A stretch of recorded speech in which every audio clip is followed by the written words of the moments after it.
Hello friends, welcome back. This is Mukul Ahmed from Mukul's English Language Club, where you can learn English from Bengali to English in a very easy way. In the previous class I talked about the use of can and can be in your speaking purpose.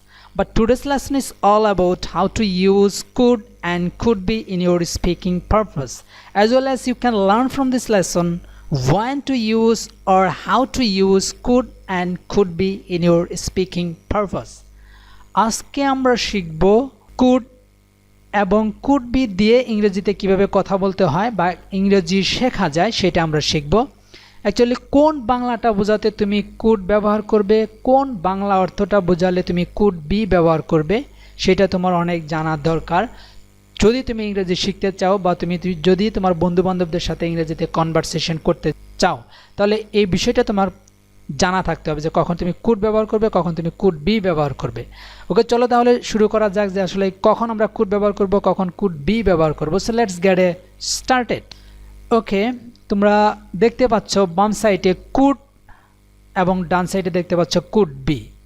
এখন আমরা একটু জেনে নিই যে আসলে কোন বাংলা অর্থটা বোঝালে আমরা কুড ব্যবহার করব এবং ডান সাইডে দেওয়া আছে কোন বাংলা অর্থটা বোঝালে আমরা কুড বি ব্যবহার করব। ঠিক আছে, আমরা কিন্তু প্রিভিয়াস ক্লাসে শিখেছিলাম ক্যান দিয়ে। যারা তোমরা এখনও দেখোনি ওই ক্যানের যে লেসনটি সেটা তোমরা দেখো, আই বাটনে ক্লিক করে তোমরা সেই লেসনটা দেখে আসতে পারো, তাহলে তোমাদের জন্য এটা আরও সহজ হয়ে যাবে। ওকে, কুড আমরা তখনই ব্যবহার করব যে বাংলা কথাটার শেষে তে পেরেছিল অথবা পারত অথবা পারতাম এই কথাটি উল্লেখ থাকবে। আমার বাংলা যে কথাটা আমি বলবো সেটার শেষে যদি এই কথাগুলো থাকে, তে পেরেছিল বা পারত বা পারতাম এই কথাগুলো যদি উল্লেখ থাকে, তাহলে তুমি এখন ভাবছো যে কি তে পেরেছিল, পারত, পারতাম এগুলো কি শেখাচ্ছেন। ওয়েট করো, অ্যাকচুয়ালি তোমাকে এগুলো জানার দরকার আছে। তুমি যদি বিগিনার্স হয়ে থাকো, ইংরেজি শিখছো সবেমাত্র, তাহলে তোমার জন্য এটা খুবই গুরুত্বপূর্ণ, কারণ এই বিষয়টা না জানলে তুমি ইংরেজিতে কনভারসেশন করতে পারবে না। ওকে, তাহলে শিখে ফেললাম আমরা কুড কখন ব্যবহার করব। So let us see some example. আমি কাজটি সফলভাবে করতে পারতাম বা পেরেছিলাম। ঠিক আছে, দেখো এখানে কিন্তু পারতাম কথাটি উল্লেখ আছে, ঠিক আছে, আর এখানে কি আছে, পেরেছিলাম। এখানে যে কোনো একটি কথা থাকলেই কিন্তু তুমি ইউজ করতে পারবে। ঠিক আছে, সো আমি কাজটি সফলভাবে করতে পারতাম অথবা পেরেছিলাম, তাহলে আমি কি ব্যবহার করব, কুড না কুড বি? অবশ্যই কুড ব্যবহার করবো। আমি বলেই দিয়েছিলাম পেরেছিল, পারতো বা পারতাম কথাটি উল্লেখ থাকলে, মানে অতীতকালে কোনো কাজ করতে পারতাম। তাহলে আই কুড, অর্থাৎ আই কাজটি সফলভাবে করতে পারতাম বা পেরেছিলাম, তাহলে I could do the work successfully. আমি কাজটি সফলভাবে করতে পারতাম বা পেরেছিলাম কিন্তু আমি করিনি, এমন কথা বোঝাচ্ছে। তাহলে I could do the work successfully. Okay, next example. আমি একটি গান গাইতে পারতাম অথবা পেরেছিলাম, তাহলে এটা কীভাবে বলবো? আমি যথারীতি আই এবং পারতাম এই কথাটা আমাকে এখন ইউজ করতে হবে। সাবজেক্টের পরে সবসময় ইংরেজিতে ভার্ব হয়, তোমরা জানো। তাহলে পারতাম, তাহলে কুড সিং, অর্থাৎ গানের কথাটা এখন দিয়ে দিব, সিং আ সং। তাহলে কি দাঁড়ালো, আমি একটি গান গাইতে পারতাম বা পেরেছিলাম। তাহলে সেক্ষেত্রে যেহেতু পারতাম কথাটি উল্লেখ আছে বা পেরেছিলাম কথাটি উল্লেখ আছে, তাহলে অবশ্যই আমাকে কি করতে হবে, তাহলে অবশ্যই আমাকে কুড ব্যবহার করতে হবে। I could sing a song, আমি একটি গান গাইতে পারতাম বা পেরেছিলাম। Okay, next example. এগুলো আমি বাংলা দিইনি, বাট আমি বাংলা বলে দিব। Okay, next example. I or he or she could write well. সে অথবা তিনি অথবা আমি ভালোভাবে লিখতে পারতাম বা পেরেছিলাম। আমি একসময় ভালো লিখতে পারতাম, তাহলে কি আই অথবা হি অথবা শি কুড রাইট ওয়েল। আমি, সে অথবা তিনি ভালো লিখতে পারত অথবা পারতাম কথাটি উল্লেখ আছে, এই জন্য আমি ইউজ করব কুড। এখন another example. If he wanted, যদি সে চাইতো, আই কুড হেল্প হিম, আমি তাকে সাহায্য করতে পারতাম। যদি সে চাইতো তাহলে আমি তাকে সাহায্য করতে পারতাম। তবে এটা কন্ডিশনাল সেন্টেন্সের মধ্যে পড়ে যায়, কিন্তু আমার দেখার বিষয় যে এখানে দেখো কুড ব্যবহার হয়েছে। সো আমি তাকে সাহায্য করতে পারতাম, ঠিক আছে। সো পারতাম অর্থে ব্যবহার হচ্ছে। সো এটা একটু ব্যতিক্রমধর্মী, ইফ কন্ডিশনের নিয়ম অনেক গভীর আলোচনা রয়েছে, সো ওইদিকে আমরা যাচ্ছি না। Next example, I could meet him. ঠিক আছে, I could meet him, I could meet him, আমি তার সাথে সাক্ষাৎ করতে পারতাম অথবা পেরেছিলাম।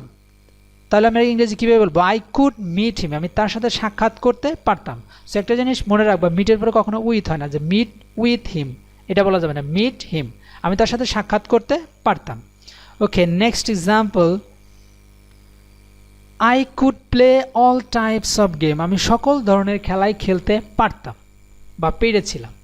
I could play all types of game, আমি সকল ধরনের খেলা খেলতে পারতাম। এখন নিচের এক্সাম্পলটা দেখো, এখানে বাংলা অর্থ বলছে যে আমি তাকে 1000 টাকা দিতে পারতাম। তাহলে পারতাম কথাটা উল্লেখ আছে, তাহলে তোমাকে বলতে হবে আই কুড গিভ হিম 1000 টাকা। ঠিক আছে, আমি তাকে 1000 টাকা দিতে পারতাম। সো পারতাম কথাটি উল্লেখ আছে। অ্যান্ড লাস্ট এক্সাম্পল, কুড এর, তাহলে I could not right well, আমি ভালো লিখতে পারতাম না। এখন তোমরা চিন্তা করতে পারো যে শুধু কি পজিটিভই হবে, অ্যাফার্মেটিভ সেন্টেন্সই হবে না, তুমি নেগেটিভ অর্থও প্রকাশ করতে পারো। যেমন I could not right well, আমি ভালো লিখতে পারতাম না। এখন তুমি এখান থেকে যে কোনো সেন্টেন্সের মধ্যেই ভার্ব যদি তুমি নেগেটিভ করে দাও, দেখো আমি এটা যদি বলি, এটা যে I could not sing a song, আমি গান গাইতে পারতাম না, আমি একটা গান গাইতে পারতাম না, বা আমি একটি গান গাইতে পারতাম না। অথবা তুমি শুধু বলতে পারো আমি গান গাইতে পারতাম না, অর্থাৎ কুড আছে অথবা বাংলা কথা শেষে পারতাম কথাটি উল্লেখ আছে, সেক্ষেত্রে আমরা ইউজ করেছি কুড। ওকে, নাও আমরা এবার দেখব কুড বি। ঠিক আছে, আমরা এখন দেখব could be. So could be কখন ব্যবহার করব? যে পেরেছিল অথবা যে পারত অথবা পারতাম। এখানে দেখো পারত পারতাম আছে, কিন্তু এখানে উল্লেখ থাকবে কি? যে পেরেছিল অথবা যে পারত অথবা যে পারতাম। আরেকটি বিষয় মনে রাখবা, প্যাসিভ অর্থে সবসময় কুড বি ব্যবহার হয়। কুড বি যখন ব্যবহার করব, কুডের পরে যখন বি ব্যবহার করব, বির পরে সবসময় ভার্বের থার্ড ফর্ম তোমাকে ইউজ করতে হবে, অর্থাৎ ভার্বের পাস্ট পার্টিসিপল ফর্ম তোমাকে ইউজ করতে হবে, অর্থাৎ প্যাসিভ অর্থে। আমি সংক্ষেপে বলে দিচ্ছি প্যাসিভ অর্থটা কি। অর্থাৎ কর্তা অথবা সাবজেক্ট ডিরেক্টলি কোনো কাজ করবে না, অন্য কেউ কাজ করিয়ে দিবে, সেও সেই সেন্টেন্সের মধ্যে বা তারও উল্লেখ থাকতে হয় না, সেক্ষেত্রে আমরা তাকে বলে থাকি প্যাসিভ। ঠিক আছে, প্যাসিভ অর্থে আমরা এই কুড বি ব্যবহার করব এবং বির পরে সবসময় ভার্ব 3 হবে। ঠিক আছে, দেখি আমরা একটি এক্সাম্পল দেখি। কাজটি সফলভাবে করা যেতে পারত। দেখো এখানে কিন্তু সাবজেক্ট সরাসরি কোনো কাজ করছে না, এখানে বলছে কাজটি সফলভাবে করা যেতে পারত। সো এখানে কিন্তু কাজ নিজে কোনো কাজ করতে পারে না, কাজকে করতে হয়। সো কাজ সফলভাবে করা যেতে পারত, তাহলে কি? The work could be done successfully. দেখো এখানে কুডের পরে সবসময় ভার্ব 3 হয়েছে, ডু ডিড ডান। ঠিক আছে, ভার্ব 3 ব্যবহার করতে হয়েছে। তাহলে কাজটি সফলভাবে করা যেতে পারত, তাহলে আমি কীভাবে বলবো? The work could be done successfully, কাজটি সফলভাবে করা যেতে পারত। এখন আমি যদি বলতে চাই এই কথাটি যে তাকে সাহায্য করা যেতে পারত, তাহলে তাকে সাহায্য করা যেতে পারত, সে কিন্তু সাহায্য করছে না। একটা আছে যে সে সাহায্য করতে পারত, আর এখানে বলছে যে তাকে সাহায্য করা যেতে পারত। ঠিক আছে, সো সে কোনো কাজ করছে না, তাহলে আমরা কীভাবে বলবো? হি or she could be helped. দেখো বির পরে সবসময় ভার্ব 3 হয়েছে। ঠিক আছে, এটা ভার্ব আমাদের 3 ইউজ করতে হয়েছে। ঠিক আছে, সবসময় সেটা খেয়াল রাখতে হবে। So he or she could be helped, তাহাকে সাহায্য করা যেতে পারত। সো এই টাইপের যদি বাংলা কোথাও দেখো তাহলে অবশ্যই সেখানে কুড বি ব্যবহার করতে হবে। অ্যানাদার এক্সাম্পল, আমাকে বলা যেতে পারত অথবা বলতে পারত, একই কথা, আমাকে বলা যেতে পারত। দেখো যেতে পারত আমাকে, আমি কিন্তু বলবো না, অর্থাৎ আমাকে বলা যেতে পারত, কেউ একজন আমাকে বলতে পারত, এখন কে বলবে সেটা উল্লেখ নেই, দ্যাট ইজ কল্ড প্যাসিভ। ঠিক আছে, so I could be said, আমাকে বলা যেতে পারত কিন্তু বলেনি, বা আমাকে বলতে পারত। ঠিক আছে, সো এখানে আরেকটি বিষয় খেয়াল রাখো, এখানে সেইড না ইউজ করে আমরা কিন্তু টোল্ড ইউজ করতে পারতাম, কিন্তু টোল্ড ইউজ করলে এরপরে অবজেক্ট ইউজ করতে হয়, তাই আমরা সেইড ইউজ করেছি। আই কুড বি সেইড, আমাকে বলা যেতে পারত। ওকে, এন্ড পরের এক্সাম্পলগুলো দেখি, এগুলোর বাংলা দেওয়া নেই বাট আমি বলে দিব। সো এখানে বলা হচ্ছে যে এটি বলা যেতে পারত, এটি বলা যেতে পারত। ঠিক আছে, তাহলে আমরা কিভাবে বলবো? ইট কুড বি সেড, এটি বলা যেতে পারত। And another example is a car could be bought, একটি গাড়ি কেনা যেতে পারত বাট কিনিনি।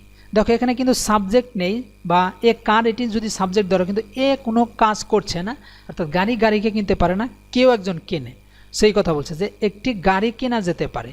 তো সেক্ষেত্রে আমরা বলবো কি এ কার কুড বি বট, একটি গাড়ি কেনা যেতে পারত। Okay, another example he could be given, এখানে কিন্তু হয় নাই যে সে তাকে দিতে পারতো, এটা হয়নি। এখানে বলা হচ্ছে তাকে দেওয়া যেতে পারত, হি কুড বি গিভেন, তাকে দেওয়া যেতে পারত। অর্থাৎ এখানে যে হি কোনো কাজ করছে না, অর্থাৎ উল্টা আরও তাকে দেওয়া যেতে পারত। একবার হয় সে দিতে পারতো, কিন্তু এখানে ব্যবহার হচ্ছে হি কুড বি গিভেন, তাকে দেওয়া যেতে পারত। Okay, another example he could be invited, তাকে আমন্ত্রণ করা যেতে পারত, অর্থাৎ তাকে ইনভাইট করা যেতে পারত। একটা আছে যে সে ইনভাইট করে, আর এখানে বলা হচ্ছে তাকে ইনভাইট করা যেতে পারত, হি কুড বি ইনভাইটেড, তাকে ইনভাইট করা যেতে পারত। ঠিক আছে, and last example it could not be shed, so এখানে বলা হচ্ছে কি এটি বলা যেতে পারতো, এবং নট আছে এই জন্য বলতে হবে কি এটি বলা যেতে পারতো না। It could not be shed, এটি বলা যেতে পারতো না, কিন্তু প্যাসিভ অর্থে বলতে হবে। তুমি নেগেটিভ অর্থেও কিন্তু ব্যবহার করতে পারবে, it could not be shed, এটি বলা যেতে পারতো না। এই ছিল কুড এবং কুড বি এর মধ্যে পার্থক্য। তাহলে তুমি শিখে গেলে কখন কুড বলবে, কখন কুড বি বলবে, এটা নিয়ে আর কখনো কনফিউজড হওয়ার কোনো প্রশ্নই আসে না। কারণ আমি একদম বাংলা ধরে শিখিয়ে দেওয়ার জন্য চেষ্টা করলাম, আশা করি তুমি বুঝতে পেরেছো। আর শেষ মুহূর্তে আরেকবার আমি একটু রিপিট করতে চাই যে কুড তখনই ইউজ করবে যখন দেখবে যে বাংলা শেষে পারতো বা পারতাম আছে, তখন অর্থাৎ তে পেরেছিল বা তে পারতো বা পারতাম এই কথাটি উল্লেখ থাকবে। তুমি যে বাংলাটা মনে মনে ভাববে সেটার শেষে যদি এরকম কথা থাকে তাহলে ইউজ করবে কুড, অর্থাৎ সম্ভাবনা অর্থে, সেক্ষেত্রে ব্যবহার করবে কুড। এবং কুড বি ইউজ করবে যে কথাটা তুমি ভাববে বা বাংলার কথা শেষে যে পেরেছিল বা যে পারতো বা পারতাম এরকম সম্ভাবনা বোঝাবে, সেক্ষেত্রে কুড বি ব্যবহার করতে হবে প্যাসিভ অর্থে, কিন্তু তখন অর্থ প্রকাশ করবে। এবং সবসময় মনে রাখবে কুড বি এর পরে সবসময় ভার্ব থ্রি ব্যবহার করতে হবে। ঠিক আছে, সো এই ছিল আজকের এই লেসনটি। আশা করি তোমরা অনেক কিছুই শিখেছো এই লেসন থেকে। আশা করি আরও যে ফিউচারে যে ভিডিওগুলো আমি দিব, লেসনগুলো দিব, অবশ্যই তোমাদের উপকারে আসবে। সো এখনও যারা চ্যানেলটিকে সাবস্ক্রাইব করোনি তাদেরকে বলবো প্লিজ সাবস্ক্রাইব করে নাও, এবং পাশে থাকা বেল আইকনটি অবশ্যই বাজিয়ে দিবে যাতে পরবর্তী আপডেটটি তুমি নোটিফিকেশন আকারে পেয়ে যাও। So that's all about for today, and I will be back with a new lesson for you. Goodbye, take care. Assalamu alaikum. Mukul Ahmed.